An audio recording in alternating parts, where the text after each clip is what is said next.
Otter Tail substation, which is currently being built to service Dakota Range 1 and 2. Slide 7, please.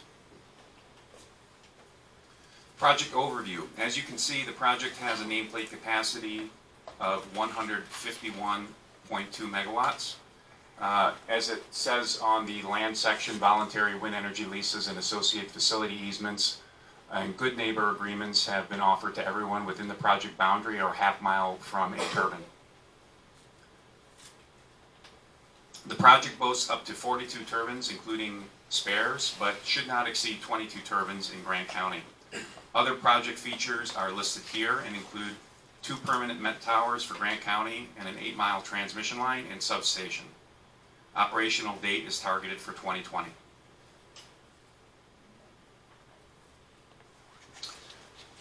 Slide 8 is a timeline which outlines when we submitted for a Dakota Range permit, November 14, 2018, that's Dakota Range 3. And it also stipulates Grant County's CUP process and reiterates we have modeled Dakota Range 3 to conform to planning and zoning's recommendations for its new WES ordinance.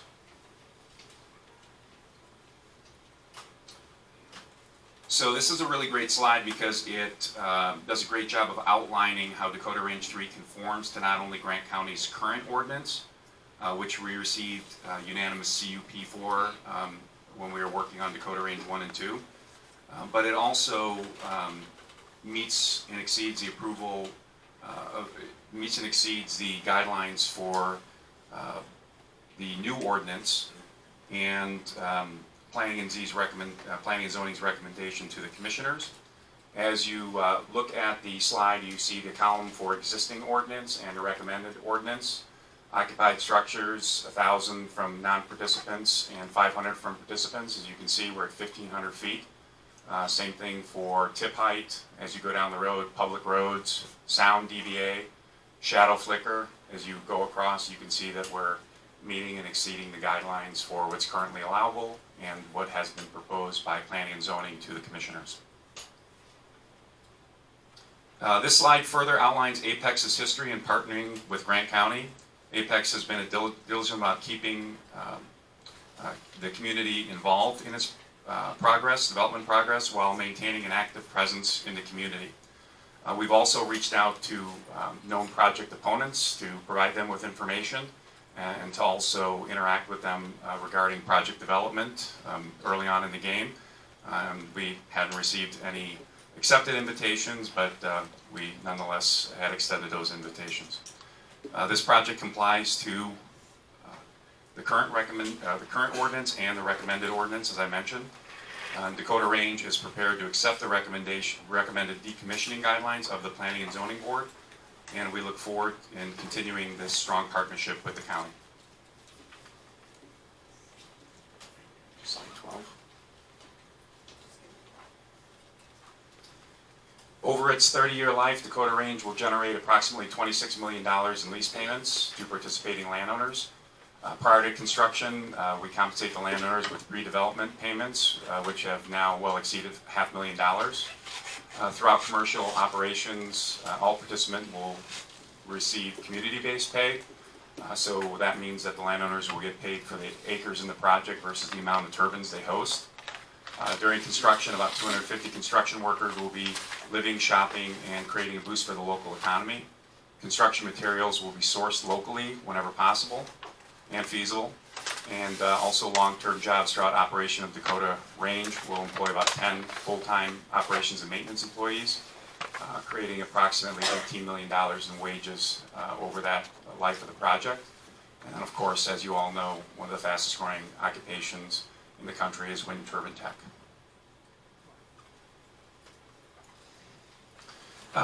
This slide further outlines the financial benefits of the project. You can see Grant County and various township benefits, as well as Summit School and the state of South Dakota.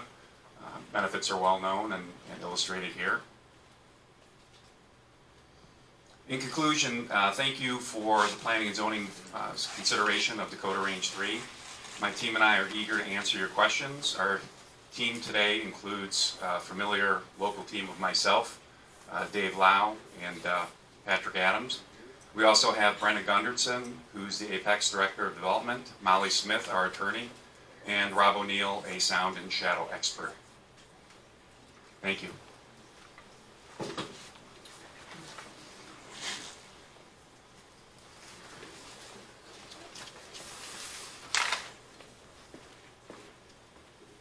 Now, do you want to have the testimony? We're going to just read off the names. I'm going to try to do the proponents first. Okay, we will begin with proponent testimony then. Staff will read your name, come up to the table before making any comments so we can get your testimony on tape. You will have up to 3 minutes. Are we still at the 3 minute? Make your comments to the board relating to the wind energy system. If you want to address the feeder transmission line request after your initial 3 minutes, we will provide an additional 3 minutes to address that request. If you have questions, staff will write them down and ask them when the hearing is closed. To avoid repeating someone else's comments, we ask that if you intend to restate something said previously, just tell us you are in agreement with whoever said it. Once proponent testimony is done, the same rules will be in place for the opponent testimony. Staff, will you call the people up? Luke's going to be grabbing the other sheet, and what we will do is I will try to decipher handwriting and names, and we'll try to go through what perceives to be proponent testimony. If I've missed somebody and you signed up, just let us know, and we'll bring you back up here ahead of that. So, the other thing is that just so we make sure everybody's clear and certain, the public hearing notice stated that all written materials that to be submitted to be part of the record had to be submitted by Friday, the 14th at 12 o'clock. So if you have written materials and you want to present them, you can talk off of them for your note purposes, but then we will accept them. They will be put in a file, but they won't be part of the record for the decision-making process. So we will start the proponent testimony with Bobby Bolin, and as soon as the first, you get up here. Bobby Bolin, once you come up here, you state your name and the clock will start running.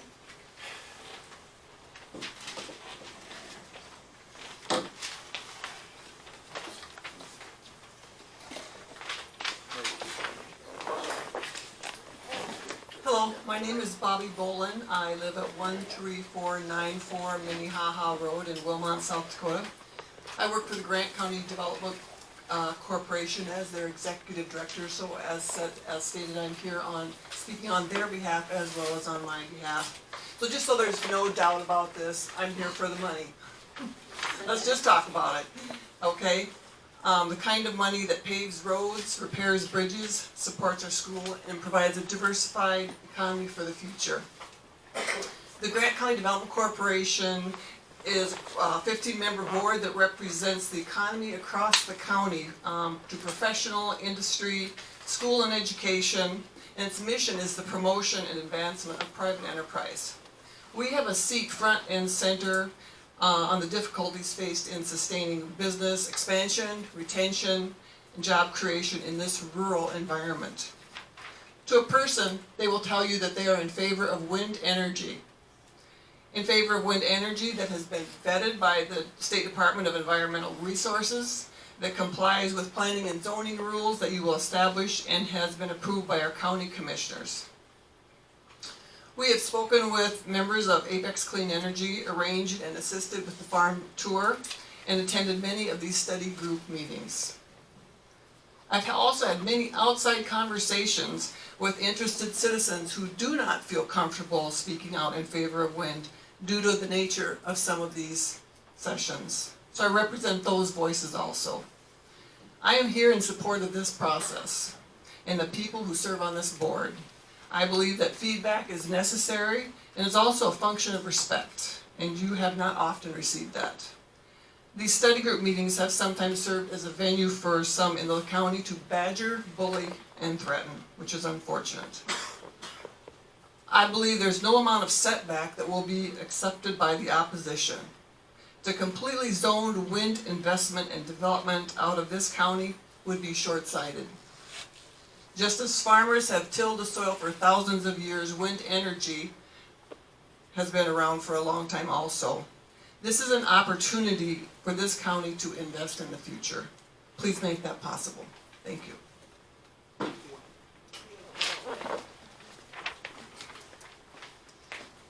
Willie Buckland. Sorry, William, but I know he is Willie. My name is Willie Buckland. I live in Lura Township. I own property just on the southern border of this project. And what I have to say is pretty simple and short. I think that wind energy would be a positive thing. It's clean energy. It's a source of income for the residents of this county. It helps the tax base. And the setbacks are there to protect homes and buildings. That's it.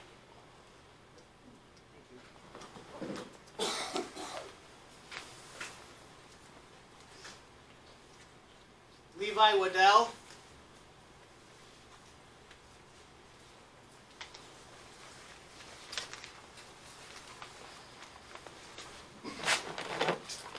My name is Levi Waddell, and I live just north of Marvin, South Dakota. And earlier this spring, my wife and I purchased some ground from the neighbors, and it is in the phase 3 of the wind trial, or of the wind project, and we knew that buying it. We have a 5-month-old son and a 6-year-old son, and nothing that we've read from credible sources has given us any pause to build the one house that we will ever build in our lifetime in that area, to not build there. Nothing that we have read, nothing that we have found gives us pause from doing that. I would not put my children or my wife in danger if I thought there was that. Thank you. Thank you.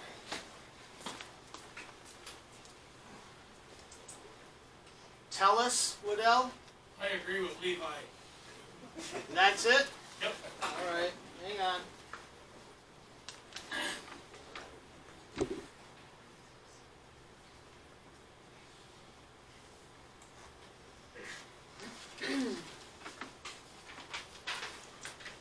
John Lieferman.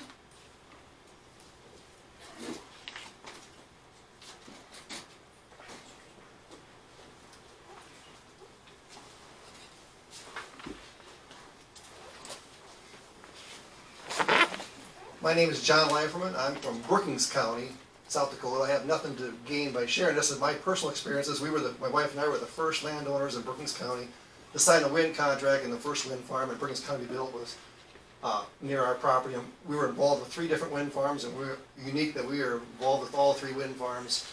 And the land that we live on is very marginal. We have some of the poorest ground probably in Brookings County, but we got 7 wind turbines, and I'm in it for the money too, because that money from those wind turbines allowed us to pay off all our debt, go on actually a family vacation, and it's helped our school district. I know years ago our school district was in danger of being closed because we did not have the finances, and the huge amount of income that came in for the school district and the neighbors was huge at the time, that the economy was so bad here 15 years ago. And just recently the wind tower company donated $25,000 to our Elkton Fire Department to build a new fire truck. I don't even know how they knew about it, but they just did. They've done bent over backwards to help the neighbors, and I support it 100% because it's there's young people staying in the community now that we're probably going to leave. There's actually 2 new wind farms being built across the state line in Minnesota and Lake Benton. There's 2 more wind farms being built in Brookings County right next to us, so there'll be 5 in Brookings County alone, and I don't see any opposition. When we had our first wind meeting 10 years ago, we went before the zoning board and there was 1 person there to oppose it, and I'm surprised at how many people are opposing it today, because it's nothing but win-win. The wind tower company, if there's been any problems during construction, they have fixed everything. If the tile was broke, they fixed it. If there's any damage at all, they have bent over backwards to make the landowners first. So I just support it 100%. So one other thing is that the technology has changed so much in the last 20 years. The first wind farm in Minnesota was built by Lake Benton, and the turbines were 25 kilowatts. Today they're 2.3 megawatts. So each turbine today, 1 turbine today is bigger than 10 turbines of 20 years ago. So you have if this wind farm was being built today, 20 years ago it probably would ask for 200 in some turbines. So it's 1 for every, they're 10 times bigger today. So the technology has improved, so the farmers have less of an impact on your farm ground, and they built beautiful roads on our farm, on our pastures. That's made farming easier because you can park semis and stuff on those roads without getting stuck.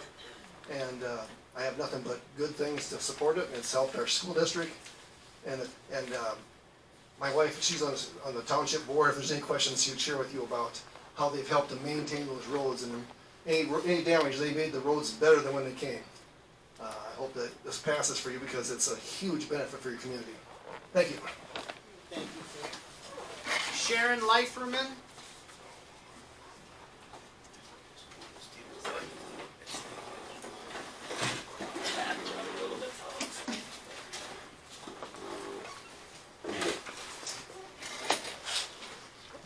My name is Sharon Leiferman. I live in Brookings County, South Dakota.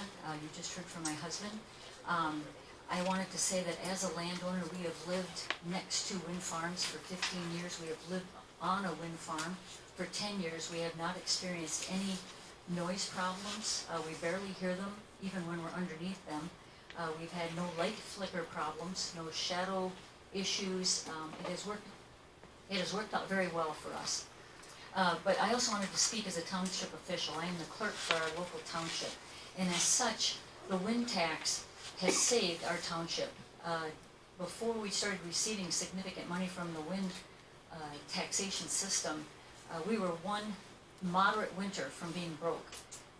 Since then, we have now built up a reserve of $168,000 in our treasury. I have seen what it has done with our local school systems. The Elkton School District was getting over $300,000 a year. The dual school system in White was getting $450,000 a year. Before the wind taxation was changed, now that money is being shared throughout all the school systems in the county. But it was a wonderful thing for these school districts. It has helped our county. It has helped our utility systems. We wouldn't exist as a township if it weren't for that wind taxation money that has come in. We would be in a much worse situation today. So I just wanted to speak from that viewpoint. Thank you. Thank you. Joel Kustrup. Okay, I just kicked the can. My name is Joel Kustrup. I'm from Cottington County over by Watertown, or over by Waverly. And I'm down here. I've been at a lot of these meetings and learned a lot of information, both opponent and pro in that. But I noticed that the state's attorney, or the person that spoke here earlier, he said that your board, you established a set of rules and guidelines for wind development. These corporations have followed those rules to the letter. And now, like he says, in the middle of the road, you want to change the rules. Now, I understand, if you want to change the rules, if somebody comes with a future one, yes, make new rules. But to set a set of rules and then thus, once you get them accomplished, and then to change it, that's not the purpose of your board. Another thing is, you're going to hear a lot of people say that you're going to get cancer and it's going to be this and that. Back in 1962 and 63, I heard the same thing when them power lines are coming from the river across the prairie. You're going to get cancer if you sat underneath them. Your cattle won't breed, the crops won't grow, the geese won't fly underneath it. And they're an eyesore. And I'll tell you what, they've been there for 60-some years, and they're still there. And you really don't notice them. So, I want to thank you very much. Thank you. Ferdy Zerbel.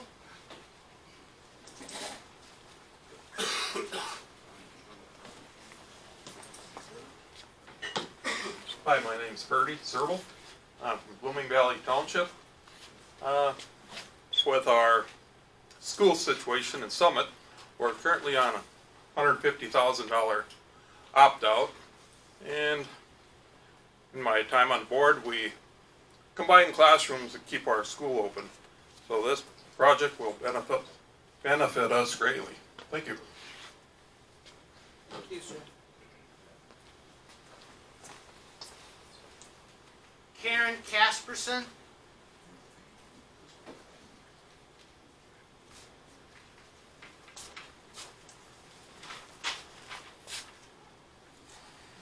Karen Casperson, 17257 460th Avenue in Watertown, South Dakota. Speaking on behalf of my husband Alan and also his sister Karen Amundson. Yes, we are landowners here in Grant County. with land on the corner of 149th Street and 465th Avenue in Masepa Township. We know that Grant County has the greatest wind velocity and potential for profitable wind. Our state grid maps show that potential. We attended various meetings. The wind is the deepest, darkest purple because of that velocity. Wind is a natural resource of this land in Grant County. Wind turbines provide affordable electric power. Xcel Energy knows that. They made the commitment to provide the grid. Wind turbines are permitted to be constructed, if the wind turbines are permitted to be constructed within this 1,000 to 1,500 setback, or your proposed table 1211-1. Wind energy development can happen.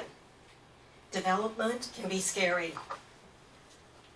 I'm going to give reference to 30 years ago when we were asked, my husband and I, to do research on the effect of 10% ethanol in the small engines.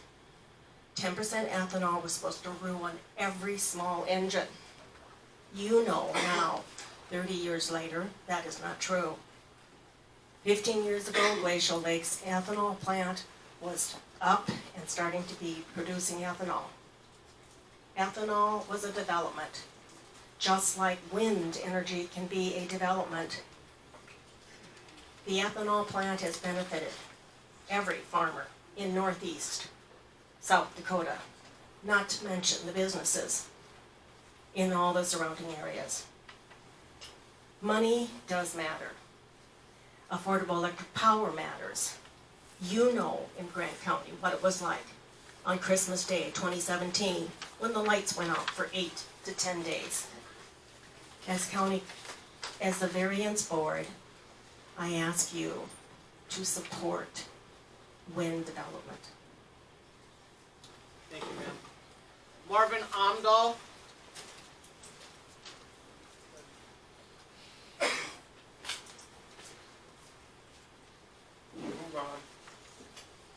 No, Ron. Did he leave? Nope. No comment?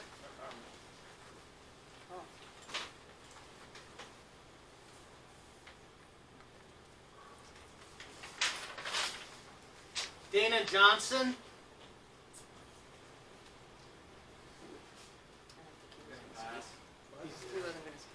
Nope, okay.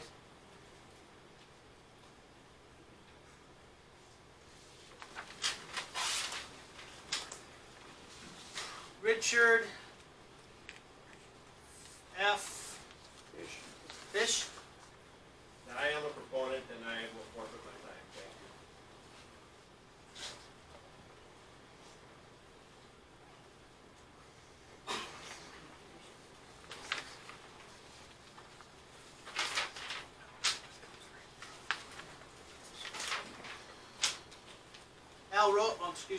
Jim Wahlberger, sorry. I'll pass, I'm good. Just, no comment, or just proponent, or? Well, they've already been covered. All right. What they said.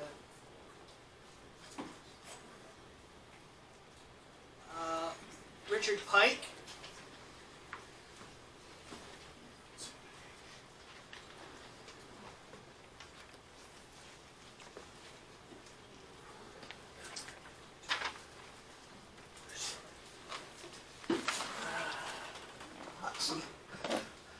Richard Pike from Summit, South Dakota, 15082 458th Avenue. I agree with the man from Marvin about his children not having a health habit.